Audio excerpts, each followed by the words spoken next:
औलाद का मोह। दिलीप और सुधांशु नाम के दो भाई थे। दिलीप की शादी कावेरी के साथ हुई और सुधांशु की शादी माया के साथ। शादी के बाद दोनों भाई अपनी अपनी पत्नी के साथ खुशी खुशी रहा करते थे। दोनों भाइयों के परिवार एक ही घर में रहता था। साथ में खाना, साथ में घूमना, कुल मिलाकर दोनों भाइयों का परिवार खुशहाल परिवार था। कुछ सालों के बाद दिलीप की पत्नी कावेरी को एक बेटा हुआ। भैया, आज मैं बहुत खुश हूँ। चाचा बन गया हूँ मैं। हाँ भाई साहब, इस बच्चे के घर में आने से तो रौनक आ गई है। मैं सबको बताऊंगी कि मैं तो चाची बन गई हूँ, चाची। तुम दोनों कितने अच्छे हो। हमारे बच्चे के आने से ऐसे खुश हो रहे हो जैसे ये बच्चा तुम्हारा ही हो।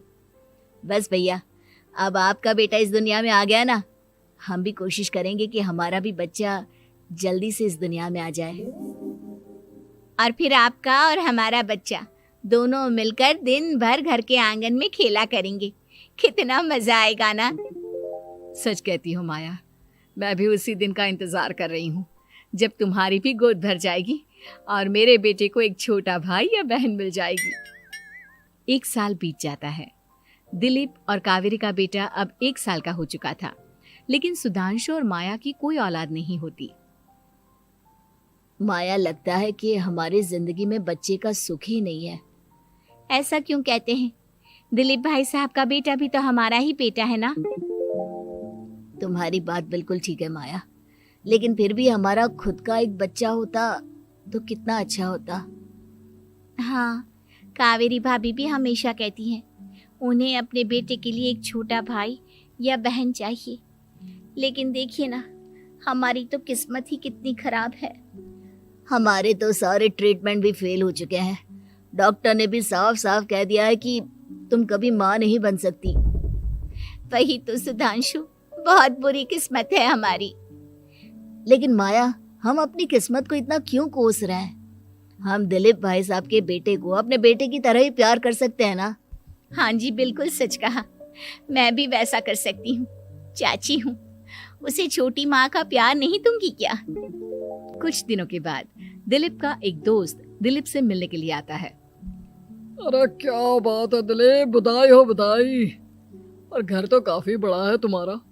वैसे तुमने अपने बेटे के बारे में क्या सोचा है? भैया, और क्या सोचेंगे, बस उसे पढ़ा लिखा कर अफसर बनाएंगे, उसकी पढ़ाई पर खर्च करेंगे। अरे भाभी, आपकी तो इतनी सारी प्रॉपर्टी है, आपको किस बात की चिंता? ले देकर एक बेटा ही तो है। अरे नहीं दोस्त, तुम गलत समझ रहे हो। इस घर में मैं और मेरा छोटा भाई दोनों रहते हैं। इस घर का आधा हिस्सा मेरे छोटे भाई का है। अच्छा, कितने बच्चे हैं तुम्हारे छोटे भाई के? भैया, उनके साथ ना कुछ प्रॉब्लम है। मेरी देवरानी कभी माँ नहीं बन सकती। अरे फिर किस बात की चिंता? अरे मैं तो कहता हूँ अपने बेटे के भविष्य के बारे में सोचिए ही मत। बस ये घर उसके नाम करवा दीजिए। देखिए, आपके भाई का भी कोई बच्चा नहीं है तो सब कुछ आपके बेटे को ही मिलना चाहिए। लेकिन ऐसा करना क्या सही होगा? अगर उनका बच्चा नहीं है तो क्या हुआ? ये घर आधा उनका है, उनकी जो मर्जी है वो करे। अरे कैसी बात करते हो? उनकी कोई औलाद नहीं है, वो क्या करेंगे प्रॉपर्टी अपने नाम रखकर? हाँ, वैसे भाई साहब, आपकी बात तो बिल्कुल सही है। अब जो कुछ भी है वो हमारे बेटे का ही तो है। आखिर वही तो इस घर के वंश को आगे बढ़ाएगा। मैं कल ही देवर जी से बात करती हूँ। अगले दिन सुधांशु और माया, इधर आओ। तुम दोनों से एक बहुत जरूरी बात करनी है मुझे। बताइए ना भाभी, क्या बात है? आपको कहीं जाना है तो आप अपने बेटे को मेरे पास छोड़कर जाइए। मैं ही पूरा दिन रख लूंगी उसे। अरे नहीं माया, वो तो मुझे पता है। मैं किसी और चीज के बारे में बात करना चाहती हूँ। बताइए ना भाभी, क्या बात है? देखिए देवर जी, आपका कोई बच्चा है नहीं, लेकिन मैं जानती हूँ कि आप हमारे बेटे को अपने बेटे की तरह ही प्यार करते हैं। भाभी, बेटी की तरह नहीं, वो हमारा ही बेटा है। मेरे लिए तो वो मेरा ही बच्चा है। वही तो फिर क्यों ना ये सारी प्रॉपर्टी हम मेरे बेटे के नाम करवा दे, क्योंकि तुम्हारा हो या मेरा, हम सबका एक ही तो है बेटा। लेकिन भाभी, अभी तो वो सिर्फ 1 साल का है। अभी से प्रॉपर्टी उसके नाम करवाने का क्या मतलब है? देखिए देवर जी, जो काम जितना जल्दी हो जाए ना, उतना अच्छा। आने वाले वक्त का क्या भरोसा। भाभी भरोसा क्यों नहीं, हम तो हमेशा आपके बेटे को माँ बाप की तरह ही प्यार करेंगे। हाँ, लेकिन फिर भी मैं चाहती हूँ कि ये सारी प्रॉपर्टी मेरे बेटे के नाम हो जाए। अब मुझे नहीं लगता तुम दोनों को इसमें कोई भी परेशानी होगी, है ना? भाभी वैसे तो आप जो कह रही हैं वो बहुत जल्दबाजी है, लेकिन फिर भी अगर आपको ऐसा लगता है तो ठीक है, कल ही प्रॉपर्टी के पेपर बनवा लीजिए, मैं और माया उस पर साइन कर देंगे। इस तरह से अगले दिन प्रॉपर्टी के पेपर बनवाकर सारी प्रॉपर्टी दिलीप और कावेरी के बेटे के नाम पर करवा दी जाती है। कुछ दिनों के बाद सुधांशु, सुबह सुबह ये कौन लोग आ गए हैं तुम्हारे घर पर? भैया वो ऊपर वाला कमरा खाली पड़ा था ना, सोच रहा था किराएदार रख देता हूँ। लेकिन किराएदार रखने से पहले आपने हमसे पूछा भी नहीं। भाभी इसमें आपसे पूछने वाली क्या बात थी, हमें एक ही कमरे की जरूरत थी, इसलिए सोचा दूसरा कमरा किराए पर दे देते हैं, कुछ इनकम हो जाएगी। अरे माया, ये सारी प्रॉपर्टी अब मेरे बेटे के नाम पर है और यहाँ पर जो कुछ भी होगा उसके लिए तुम्हें मेरी या दिलीप की परमिशन तो लेनी पड़ेगी ना। हाँ सुधांशु, तुम्हारी भाभी ठीक ही तो कह रही है। अब देखो, तुमने खुद अपने हाथों से ये प्रॉपर्टी हमारे बेटे के नाम की है, वह अभी बहुत छोटा है, तो इस घर से रिलेटेड सारे फैसले तुम्हें हमसे पूछ कर लेने चाहिए। भाभी हमें तो लगा था कि आप हम लोगों से बहुत प्यार करती हैं, लेकिन आप तो हमारे साथ भेदभाव करने लगी। अरे, इसमें भेदभाव करने वाली क्या बात है? और मैंने कौन सा तुमसे कुछ गलत मांग लिया? अरे ले देकर मेरा बेटा इकलौता इस पूरे वंश का वारिस है, सब कुछ उसके नाम है। तुम्हें इस बात से जलन क्यों हो रही है? भाभी माया को जलन नहीं हो रही, वो तो बस ऐसे ही कह रही थी। सब जानती हूँ मैं, इसकी खुद की तो कोई औलाद पैदा नहीं हुई, बस इसीलिए जब देखो तब मेरे बेटे पर बुरी नजर डालती रहती है। देखो माया, कावेरी तुमसे बड़ी है, वो जैसा कहती है वैसा करो। और वैसे भी इस घर पर अब तुम लोगों का कोई अधिकार नहीं है, वो तो हम लोगों की भलाई समझो जो तुम्हें अभी तक यहाँ रहने दिया है। भैया आप इतने कैसे बदल गए? इस प्रॉपर्टी ने आपके दिल से हमारे लिए प्यार पूरी तरह खत्म कर दिया है क्या? इसी तरह वक्त बीतता जाता है और देखते देखते दिलीप और कावेरी का बेटा प्रणव 25 साल का हो जाता है और उसकी नौकरी लग जाती है। पापा आज मेरा अपॉइंटमेंट लेटर आ गया है, मैंने सिंगापुर में जॉब ज्वाइन कर ली है। लेकिन प्रणव, विदेश में नौकरी करने जाने से पहले तुम्हें कम से कम अपने मम्मी पापा से एक बार पूछना चाहिए था ना। इसमें पूछने वाली क्या बात है माँ, मैं सिंगापुर जाकर जॉब करना चाहता हूँ तो करना चाहता हूँ। देखो प्रणव, हमने तुम्हारे लिए इतनी सारी प्रॉपर्टी यहाँ पर रखी हुई है, उन सब का क्या होगा? यहाँ रहो, बिजनेस करो। सॉरी पापा, मैं यहाँ रहकर कोई बिजनेस नहीं करने वाला, और ये जितनी भी प्रॉपर्टी आपने मेरे लिए संभाल कर रखी है ना, ऐसे ही किसी को दान में दे दीजिए, क्योंकि मैं सिंगापुर से वापस इंडिया आकर कभी नहीं रहने वाला।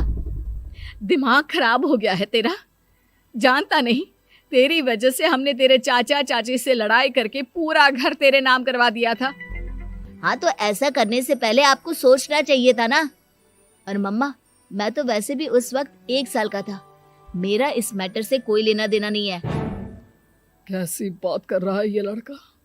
अरे तेरी वजह से अपने छोटे भाई से दुश्मनी लेकर बैठा हूं मैंने तो उसे घर से भी निकाल दिया। जानता नहीं तू, बाजू वाले घर में एक छोटा सा कमरा किराए पर लेकर रहते हैं तेरे चाचा चाची, और ये सब मैंने तेरे लिए किया। देखिए पापा, आपने जो कुछ भी किया अपने लिए किया। मैंने आपसे कब कहा था कि मुझे ये प्रॉपर्टी और घर चाहिए? और वैसे भी अपने भाई के साथ इस तरह का बिहेव करके आपने कोई अच्छा काम तो किया नहीं। तू सही कह रहा है बेटा, हमने तेरे चक्कर में अपने छोटे भाई जैसे देवर और बहन जैसी देवरानी को इस घर से निकाल दिया। बहुत बड़ी गलती हो गई मुझसे। ठीक है मॉम, तो अब आप अपनी गलती सुधारो, लेकिन मुझे तो फॉरेन जाना है, मैं वहीं जाऊंगा। अब आगे क्या करना है ये आपका डिसीजन है। और प्रणव सिंगापुर जॉब करने के लिए चला जाता है। कुछ दिनों के बाद जब दिलीप और कावेरी को अपनी गलती का एहसास होता है तो वो सुधांशु के घर पहुंचती है। सुधांशु, माया, हमें माफ कर दो, हमसे बहुत बड़ी गलती हो गई। क्या हुआ भाभी? आज इतने सालों के बाद अब हम गरीब लोगों के घर क्या करने आई हैं? भाभी, हमने तो खुशी खुशी अपने भतीजे को सब कुछ दे दिया, अब हमारे पास कुछ भी नहीं बचा है। भाई मुझसे बहुत बड़ी गलती हो गई, जो तेरे जैसे भाई को मैंने प्रॉपर्टी के चक्कर में घर से निकाला, और जिसके लिए मैंने ये सब कुछ किया वो खुद ही विदेश चला गया। भैया भाभी, जिस बेटे के लिए आपने हम लोगों को इतनी तकलीफ दी, आपस के प्यार को बिगाड़ा, जब वही आपसे दूर चला गया तो आपको इस बात का एहसास हुआ। लेकिन माफ कीजिए, अब हम आपके साथ रहने के लिए उस घर में नहीं आ सकते। नहीं नहीं माया, ऐसा मत कहो, मुझसे बहुत बड़ी गलती हो गई, प्लीज वापस चलो, मैं वो घर फिर से तुम्हारे नाम कर देती हूँ। भाभी, मैं उस घर का क्या करूंगी? किसके लिए? मेरा कोई बच्चा नहीं, मैं तो बस जिंदगी भर आप लोगों के साथ प्यार से रहना चाहती थी, प्रणव को अपने बेटे की तरह प्यार करना चाहती थी, लेकिन आपने मुझसे वो अधिकार छीन लिया। भाभी और भैया, एक सवाल पूछना चाहता हूँ आप लोगों से।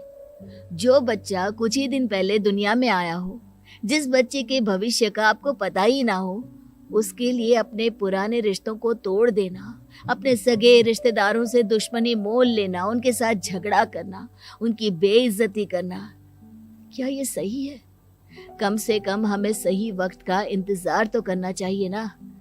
सिर्फ प्रॉपर्टी के लिए अपने सगे भाई को घर से निकाल दिया, वो भी अपने 1 साल के बेटे के लिए।